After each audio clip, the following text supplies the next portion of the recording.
Ladies and gentlemen, welcome to the Evangelist Nick Garrett channel. A very special video for you today. First announcement, please do like, subscribe, share, comment, dislike. That's fine with me too. I don't want you to agree with everything I say. That would be weird. But by doing so, it helps with the algorithms to generate interest in our content. And as I hope you'll discover today, we deserve to be seen. This channel is special. How many YouTube channels do you know that tear down the work of others, explain to you why others are wrong, tear down the lives of others, offer wild speculations and won't admit to you when they don't know the answers? Well, we readily admit we don't have all the answers. But one thing we've been blessed to do with your support over all these years is make more than a dozen discoveries, bona fide discoveries about church history. Now, I use that term loosely.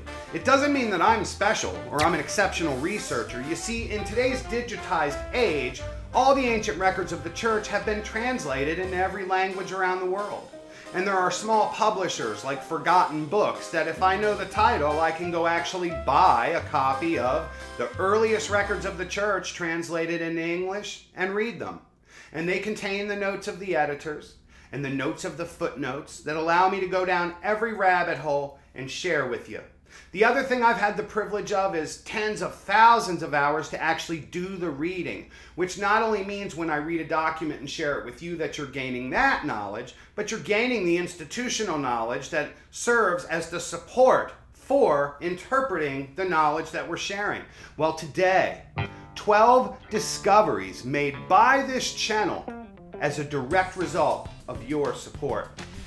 Let me start by setting the groundwork here. We discovered very clearly, and it is supported throughout the Bible, that early in the church it was just like it is today. We had this view that the earliest church was pure. I will admit that the earliest Christology was probably the purest, and all scholars today, both Christian and skeptic, would agree on that. Gary Habermas has put forth some very interesting arguments that the first Christology was very early and shot out into the world like a cannon as a result of the resurrection. I can dig that. Now, what we see though is that there were two main powers at the beginning in the church. Jewish Christians, which were either Jews that happened to be a sect of Christians, or Jews that converted to Christianity but maintained their Jewish identity, and Gentile Christians who spread their movement via missions, and they were really good at it, and it happened quick because they were more apt to be citizens in that Roman system, whereas the Jews spread the faith by diaspora as they were sent around in the fall of Jerusalem in 70. We see this in the Papers of Claudius by F.F. Bruce from the 1960s. Now, let's jump into this list. Here we go. The first discovery made by this channel as a result of your support. It's in a narrow part of church history that I don't even specialize in. The greats in the work of the Crusades are like your Thomas Madden, your Christopher Tierman, modern people on YouTube like Jay Roberts. But one thing I was able to discover about the 7th Crusade to the Holy Land, you see, by then they had discovered that the key to taking the Levant, Jerusalem, and keeping it was to go through North Africa, through Egypt. In the 5th Crusade, they had attacked Damietta, and it didn't go quite as planned. So historians seemed to speculate that the return to Damietta during the 7th Crusade was inevitable. But I found records translated into English from a knight named Guy of the household of the Viscount of Milan, who reports a story that says they went on ships toward Alexandria, Egypt, which is where they were going to attack, which is consequently where all the Muslim forces had gathered. But a storm blew over the Mediterranean Sea that night, and when they all woke up with tattered and torn ships, they asked their local scouts if they recognized the shoreline of where they were. And he says something along the lines of, "God alone who is able, God alone who is able, we are before Damietta." So the return to Damietta during the 7th Crusade was an accident of nature, not a design. You can read about it in my book, Just Tell Me the Truth About the Crusades, for your Kindle or paperback, very inexpensive. Number 2, Jasher. The book of Jasher, mentioned all through the Bible. We did a 3-part series and made a fascinating discovery. The book was in fact used, respected, and present in the earliest church. It was used by the Jewish Christians. It was one of their main texts, and consequently the book contains most of the Old Testament with slightly greater details to the stories. For 300 years, the disputes between Christians and Gentiles permeated the early church. All the disputes, Cordodecimanism, everybody who gets called a heretic. But I want to remind you that in Acts, if you read it, you'll notice several facts. Number one, going into the Jerusalem Council in Acts 15, it says a Pharisee who also happened to be a believer. We know that James and the Christians there went to the temple daily and in one accord worshiped. Worshipped what? Christianity was weeks and years old. They weren't worshiping Jesus in this temple. They were practicing Judaism. And if you read the work of Eusebius, the ecclesiastical history of the church, it tells us that James wore the sacerdotal plate, just like the priests at the time. Fascinating. Number three, Pius I, the 11th Bishop of Rome. He's the first one to call the Jewish Christian brothers heretics. This is interesting when you think of the book of Galatians, where Paul is clearly talking about Jewish Christians when he says, don't listen to a word they say. If anyone spreads you another gospel, oh yeah, they're damned. Well, interestingly, most of the true apostles in the lineage were on the Jewish Christian side. This dispute would emerge time and time again. Number four, the publishing rights to the ancient version of the book of Jasher is owned by LDS, the Mormons, the Church of Latter-day Saints. One is wont to look at that and say, hey, these are sinister motives. We know what's going to happen. Most of their writings are only 100 years old. They're going to sneak in these ancient writings and hope that down the road in a few hundred years, no one has the sense to sit down and create the distinction between them. It's a good bet. And a few down the list will tell you why it's a good bet. The very next one, the Shepherd of Hermes, a book considered apocrypha in the King James Bible, isn't scripture at all. And it shouldn't be apocrypha because it was a political hack job.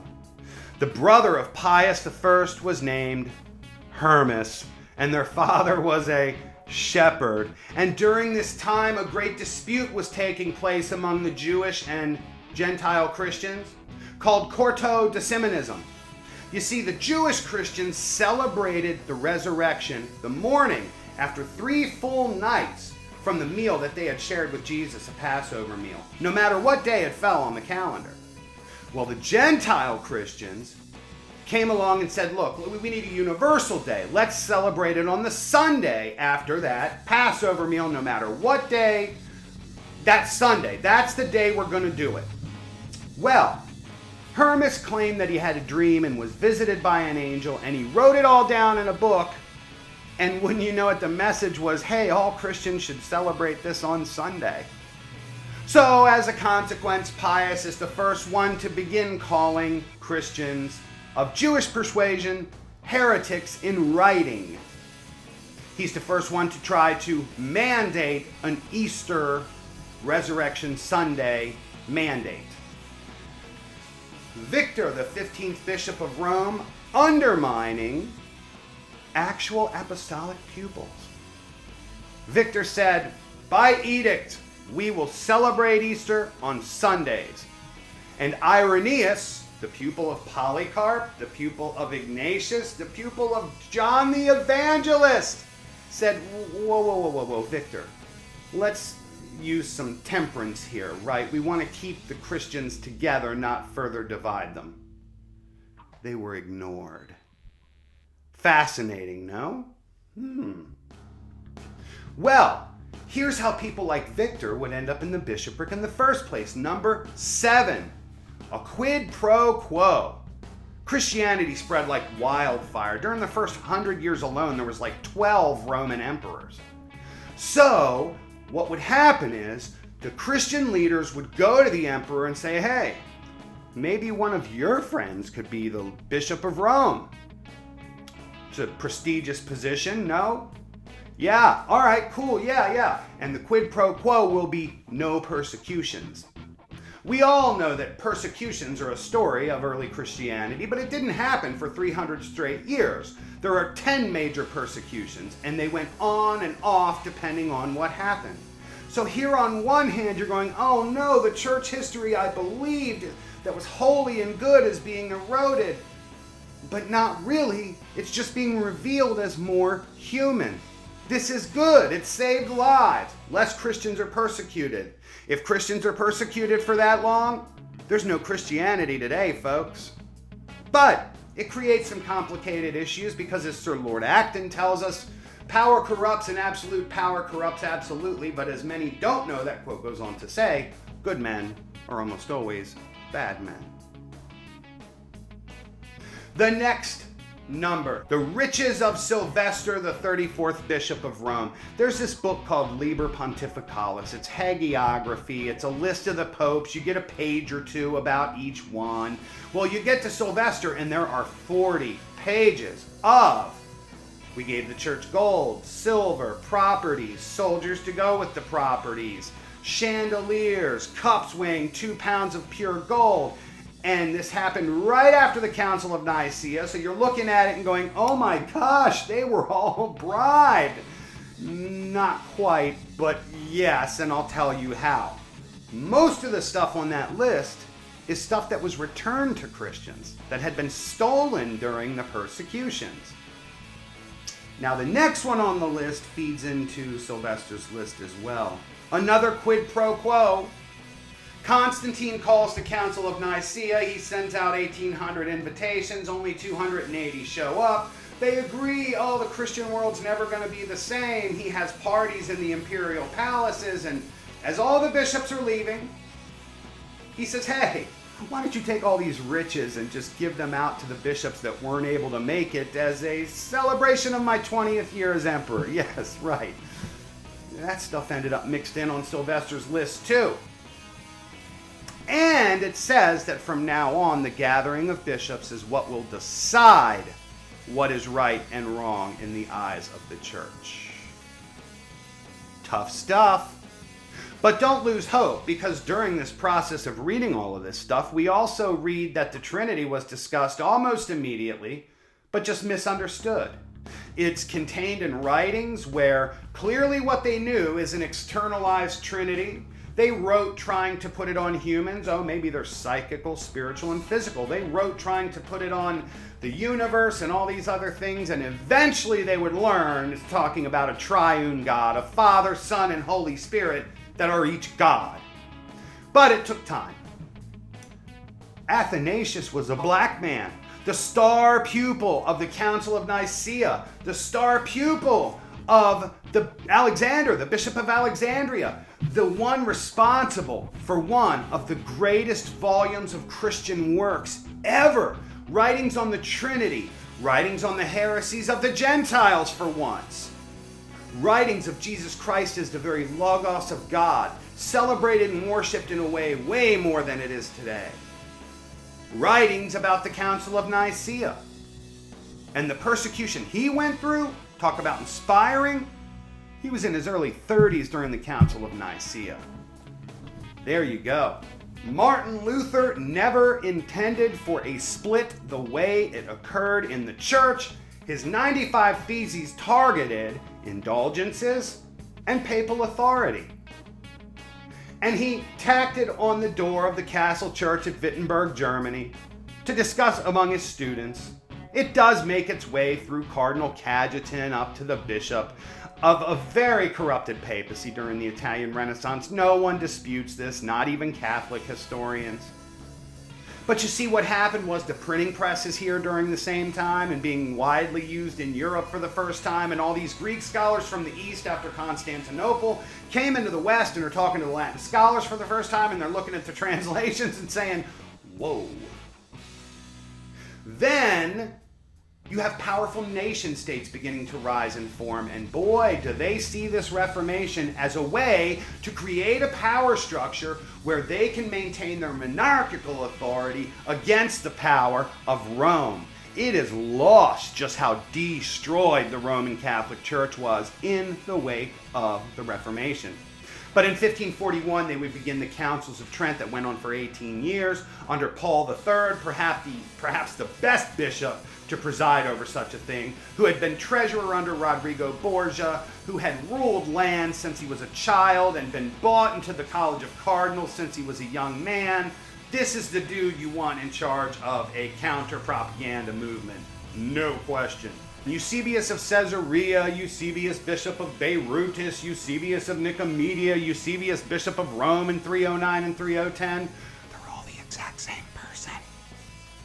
Now, my theory is this. This is theory. I suspect that at some point they said, Eusebius isn't a Trinitarian. We can't have him be the one who hands history, the first ecclesiastical history of the church. We'll create this other Eusebius that is a Trinitarian with perfect doctrinal views, and he'll be the one that hands all this stuff down. Now, I am going against the editors and historians who had a lifetime of work with these texts, but that's my theory and I'm sticking to it. Ladies and gentlemen, the reason I'm sharing these discoveries with you. As you know, I've had this channel since late 2015, and until this last year, I have always done videos between late April and October, and my boots on the ground job keeps me busy from like late October through mid-April. And this year I decided to keep the channel going and making videos, and I hope I've done okay. I'm sure it's not as good. I know I don't have quite as much time for research during this period of time, which is coming to an end in 3 weeks, and I can't wait, because here's my plan and here's what I want to do. Some of this history gets tedious. In my most recent video, I put on the vestments and acted as Eusebius at a press conference sharing this information about the Council of Nicaea. And it didn't quite work, because I'm the guy you're used to seeing sitting at the desk giving you the truth. You can't suspend your disbelief enough to see me as this other character. So I want to take the channel in a direction with some of this church history where I can pay actors to take the historical dialogue, we'll turn it into scripts, so you're seeing the authentic nature of these things acted out instead of just having them read from my desk, which I think will create greater understanding and a deeper interest and a more exciting in history. I need your continued support to do that. I probably need more support, because I'm talking about now extras and things like that. You don't need to buy me cameras and all. I'll figure out lights and angles and things like that. I've got a lot of great friends who are in that industry, and it's not going to cost me anything to do that. But there are going to be costs associated with this next step. I hope I have earned your trust with the work I've done so far. It has led to 3 books from the Just Tell Me the Truth About Christianity series, Crusades, Early Church Councils, and the Future of the Church. I have a 4th one, Tell Me the Truth About the Reformation and Counter-Reformation. And this series we're in right now, the New Christian History of the Church, will end up as a book. I've also written the definitive book on George Washington's first ancestor, first relative to the country, John, his great-grandfather, shipwrecked in the land of King Tobacco, the first Washington family immigrant to America.